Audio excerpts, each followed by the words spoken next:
Sejam todos bem-vindos a mais um vídeo. Se inscreva quem não é inscrito, compartilhe, comente, como você quiser.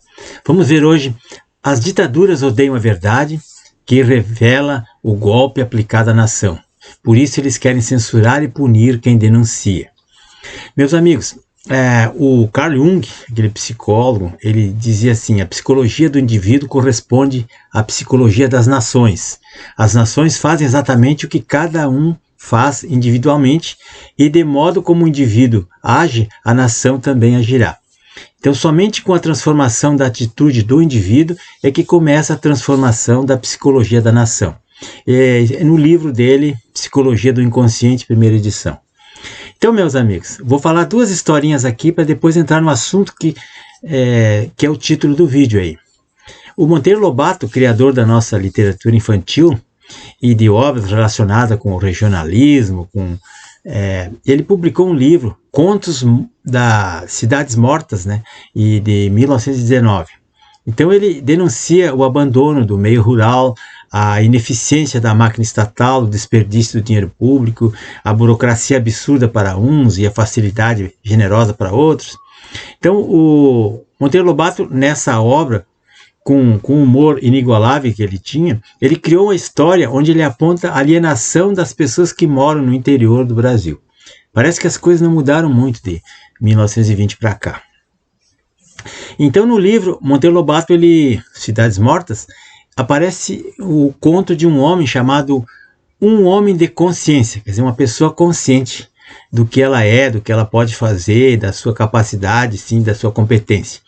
Então esse homem de consciência, é um personagem desse homem, o nome dele é Teodoro, João Teodoro, que nunca foi nada na vida, não admitia em hipótese alguma ser alguma coisa, não tinha amor próprio, morava em Itaoca, uma região lá do Vale do Paraíba, e no conto desse homem de consciência, o João Teodoro ele precisava de um fato para abandonar a sua cidade, Itaoca, que decaía e estava tomada pela corrupção, era impossível viver naquele local.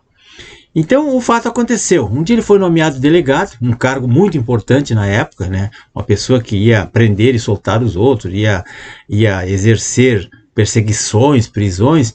Então ele se sentiu absolutamente incompetente para o exercício daquele cargo tão importante e preferiu então fugir da cidade. É muito engraçado isso, que a pessoa reconheceu que ele não tinha condições de exercer um cargo daquela magnitude e resolveu abandonar. A outra história é do escritor João do Rio, em 1920, um dos principais cronistas cariocas. Ele escreveu um livro chamado Rosário da Ilusão. Então, nele o autor destaca a vida do homem brasileiro nas cidades, principalmente nas grandes cidades. Na época ele fala do Rio de Janeiro, e procura captar a essência do pensamento e do comportamento daqueles homens que vivem naquele universo ali. João do Rio, em sua obra, ele tece críticas irônicas sobre os moradores da cidade e fala sobre a inversão de valores, da fraude e da luta pela sobrevivência nas capitais. E como ele era um poeta, ele dizia assim: qual de vós já passou a noite em claro ouvindo o segredo de cada rua? Qual de vós já sentiu o mistério, o sono, o vício e as ideias de cada bairro? E assim por diante. Faz lembrar o Mário Quintana, lá de Porto Alegre, um poeta que viveu a vida inteira na cidade, ele amava a cidade, e ele escrevia cada rua da cidade, descrevia as paredes, nuances de paredes, as moças bonitas, os locais que ele nunca andou. Ele fez um poema chamado O Mapa da Cidade. Então, nesse livro, Rosário da Ilusão, o João do Rio surge o conto do homem de cabeça de papelão. Antenor era o personagem principal, ele morava no país chamado de Sol, apesar de chover às vezes semanas inteiras.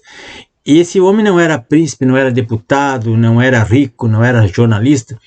Era absolutamente uma pessoa sem nenhuma importância social, um cidadão comum, e o povo que habitava a cidade julgava-se, além de inteligente, possuidor de um imenso bom senso. Bom senso, se não fosse a capital do país do Sol, que era na época o Rio de Janeiro, seria a capital do bom senso. E precisamente por isso o Antenor, apesar de não ter importância nenhuma, ser uma pessoa sem nenhuma projeção social, ele era uma exceção à vista. Desde menina, sua mãe descobriu que ele tinha um defeito horrível, que não era comum nas pessoas, não tinha paradigma. Antenor só dizia a verdade, era um cara ético, dizia a verdade útil, verdadeira, era honesto, trabalhador, e isso era uma tragédia. Ele estava no lugar errado, não podia viver ali. Então agora vamos ao assunto de hoje.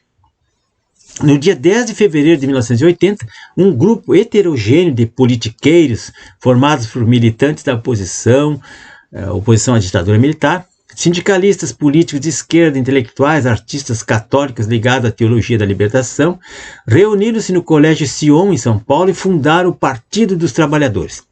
Esse partido político de ideologia marxista, e os militantes eram antigos pessoal da esquerda brasileira, e ex-presos políticos, ex-terroristas, exilados que tiveram seus direitos devolvidos pela lei de anistia de 79 e até hoje mantém o povo brasileiro, mentem para o povo afirmando que foram eles que trouxeram, que redemocratizaram o país, exigem pagamento da Bolsa Ditadura pela guerra que eles nunca travaram. É um bando de vagabundo mentiroso, e pois eles lutavam abertamente era para instalar a ditadura do proletariado aqui no país. Eles queriam nos ferrar. E os moldes que eles, o modelo que eles copiavam era Cuba, Rússia, Coreia do Norte, China, e o lugar aqui da ditadura dos militares. Tirando a ditadura dos militares, eles queriam colocar uma ditadura muito pior.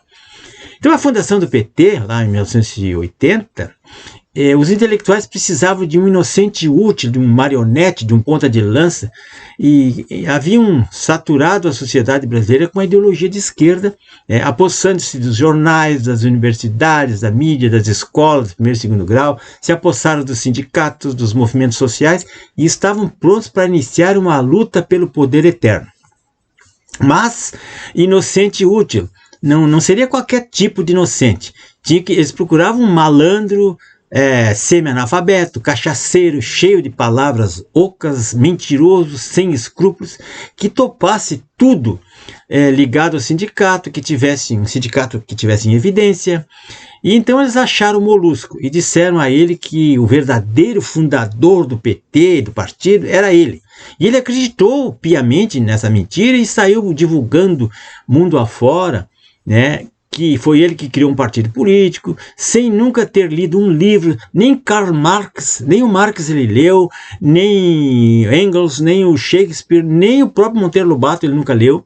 Então os sindicalistas, os intelectuais, os artistas, os atores, o clero católico ligado à teologia da libertação, militantes antigos da esquerda, entre eles ex-presos políticos, começaram a espalhar aos quatro cantos do país que este era o verdadeiro partido do povo, porque era representado por um homem do povo, um semi-analfabeto, um retirante nordestino, sem noção, mas ambicioso por dinheiro. Esse homem sempre pregou o controle social, a ditadura, a censura, para que o povo não soubesse da roubalheira que eles pretendiam fazer. Então, desde a fundação, esse partido aí, desde 1980, ele trabalhou contra os governos que até então foram eleitos, afirmando que a nação eles diziam que eles eram um partido da ética, da política, que eles deveriam governar, que eram os únicos que sabiam administrar, que eram competentes, eram honestos, pois tinham um homem do povo na Previdência, um homem que queria beneficiar, ajudar os pobres. Em 2002, finalmente, esse partido tomou o poder, e então os malandros mostraram a sua verdadeira face. A máscara caiu, os éticos passaram o partido dos trambiqueiros, dos caras de pau, da corrupção, e deram origem aos maiores escândalos políticos jamais vistos na história do Brasil. E o malandro escolhido a dedo pelos intelectuais, o Molusco, chamou a rapina geral da nação, feita pelos petistas, e suas legendas agregadas, os outros partidos comunistas juntos, de pequenos erros dos companheiros, pequenas falhas, que não justifica punir os companheiros. Então, isso tudo que eu disse, pessoal, foi apenas para dizer que se não se defende a democracia com censura, com mentiras, com perseguindo pessoas, prendendo pessoas inocentes, inventando narrativas. E nós ainda temos uma Constituição em frangalhos, e ainda temos, apesar do STF, a nossa Constituição ainda está em vigor. Por tudo isso, meus amigos, como esse é um canal cultural, deixo para vocês aqui um livro para você entender melhor o que eu disse. Oswaldo Peralva, O Retrato, está em PDF aí, é a autobiografia de um dissidente comunista que mostrou ao Brasil a fraude que é o comunismo e seus líderes corruptos e essa utopia que eles pregam aí, e Partido do Povo. E um filme, pessoal, aqui vocês têm que ter espírito crítico. Tem um filme aí que está no YouTube, vou deixar o link aqui na descrição, você entra lá e vê esse filme, pelo amor de Deus, é muito bom. O nome do filme, Assalto ao Poder.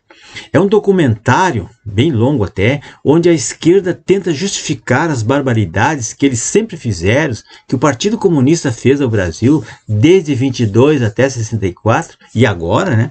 Financiados pela Internacional Socialista e pelo aquele desmiolado do Luiz Carlos Prestes, um homem que prejudicou o país, iludiu o povo. Eu não sei o que ele queria. Ele era um comunista que vivia mais na União Soviética do que aqui, recebia dinheiro de lá e queria fazer uma revolução armada aqui para tomar o poder. Se bem que nós estamos vivendo uma ditadura aqui, do Getúlio Vargas, mas enfim. E para comunizar o nosso belo e próspero país, nos tornar escravos. Como agora o Molusco conseguiu fazer.